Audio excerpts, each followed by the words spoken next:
Friends, last షాట్లో చూశారు కదా, మేమైతే అరుణాచలం వచ్చాము. అరుణాచలం వచ్చిన తర్వాత స్టేషన్ నుంచి డైరెక్ట్ మేమైతే ఆటో బుక్ చేసుకొని టెంపుల్ దగ్గరికి అయితే వెళ్ళిపోయాము. వెళ్ళిపోయిన తర్వాత అక్కడైతే లాకర్స్ తీసుకున్నాం అనమాట. తీసుకొని అక్కడ మా లగేజ్ అన్నీ పెట్టుకొని మేమైతే అందరూ స్నానం చేసి ఫ్రెష్ అయిపోయాం అనమాట. అప్పటికి మాకైతే 8 o'clock అయిపోయింది. స్నానం అన్నీ చేసి బయలుదేరేటప్పటికి 10 అయిపోయింది అనమాట. అందరికీ ఫుల్ ఆకలి ఉంది. టిఫిన్ తిన్నామని అయితే బయలుదేరాం. మేము స్టే చేసిన రూమ్కి ఆపోజిట్ అనమాట ఈ హోటల్. ఫుడ్ కూడా బాగుందన్నమాట. టిఫిన్ అన్ని వెరైటీస్ ఉంది. ఎవరికి ఏది కావాలంటే అది ఆర్డర్ పెట్టుకుని అయితే తిన్నాం అనమాట. నేనైతే దీనికి సంబంధించిన ఫుల్ వీడియో కూడా చేశాను అరుణాచలం టెంపుల్ గురించి.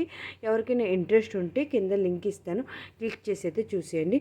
టిఫిన్ తినేసిన తర్వాత మేమైతే టెంపుల్కి దర్శనం చేసుకునేకైతే బయలుదేరాం. మేమైతే గిరి ప్రదర్శన కాలినడకతో చేయట్లేదు కాబట్టి ఫస్ట్ అయితే టెంపుల్కి వెళ్ళిపోతున్నాం దర్శనం చేయడానికి. అదే కానీ ఎవరైనా గిరి ప్రదర్శన చేయాలి అని అంటే ఫస్ట్ అయితే గిరి ప్రదర్శన చేస్తారు. చేసిన తర్వాత టెంపుల్ లోపలికి అయితే వెళ్తారు. మేము వెళ్ళిన రోజైతే ఫుల్ ఎండ్ ఉందన్నమాట. గిరి ప్రదర్శన చేయాలంటే చాలా కష్టం. అదే కానీ మనం మార్నింగ్ గిరి ప్రదర్శన చేస్తే అవుతుంది. మార్నింగ్ 4 o'clockకి లెగ్ చేస్తే 10 o'clock కల్లా కంప్లీట్ అవుతుంది. కానీ మేమైతే గిరి ప్రదర్శన చేయలేము. అందులోని నెక్స్ట్ మాకైతే తిరుపతిలో కాలినడక ఉంది కాబట్టి మేమైతే గిరి ప్రదర్శన చేయకుండా డైరెక్ట్ అయితే ఫస్ట్ టెంపుల్ లోపలికి వెళ్ళిపోయాం అనమాట దర్శనం చేయడానికి. టెంపుల్ లోపలికి వెళ్ళి దర్శనం చేసి బయటకు వచ్చేటప్పటికి మాకైతే 2-3 hours పట్టయిపోయింది అనమాట. 1 o'clock అయిపోయింది బయటకు వచ్చేటప్పటికి.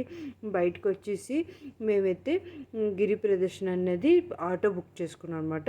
ఆటో బుక్ చేసుకుని ఆటోలోనే మనం 8 లింగాలు ఉన్నాయి కదా, ఆ 8 లింగాలను అయితే దర్శనం చేసుకోవడానికి బయలుదేరిపోం. మాదైతే 2 ఆటో బుక్ చేసాం అనమాట. మేము ఎక్కువ మంది ఉన్నాం కాబట్టి 2 ఆటో బుక్ చేసుకొని 8 లింగాలు అయితే దర్శనం చేసుకున్నాం. మాకైతే ఒక 1 hour లోపల 8 లింగాలు అన్నది దర్శనాలు అయితే అయిపోయిన తర్వాత మేము ఆ తర్వాత రూమ్కి అయితే వచ్చాము. రూమ్కి వచ్చేటప్పటికి మాకైతే 3 o'clock అయిపోయింది అనమాట. వచ్చిన తర్వాత అందరూ మళ్ళీ డ్రెస్ అన్ని చేంజ్ చేసుకొని లంచ్ తీసుకొస్తే అందరూ తిన్నాం అనమాట. తినేసి మేమైతే మళ్ళీ స్టేషన్కి వచ్చేసాం. మాకైతే 6 o'clockకి ట్రైన్ ఉందన్నమాట రిటర్న్ తిరుపతి వెళ్ళడానికి. తిరుపతి నైట్ కల్లా రీచ్ అయిపోవాలి. అందుకని మేము తొందరపడి వచ్చేసాం అనమాట స్టేషన్కి. నెక్స్ట్ అంతా తిరుపతి వీడియోస్ అయితే వస్తాయి. మీకు ఈ వీడియో నచ్చినట్టుంటే ప్లీజ్ లైక్ చేయండి. అలాగే కొత్తగా ఎవరైనా మా ఛానల్ చూస్తుంటే సబ్స్క్రైబ్ చేసుకోండి.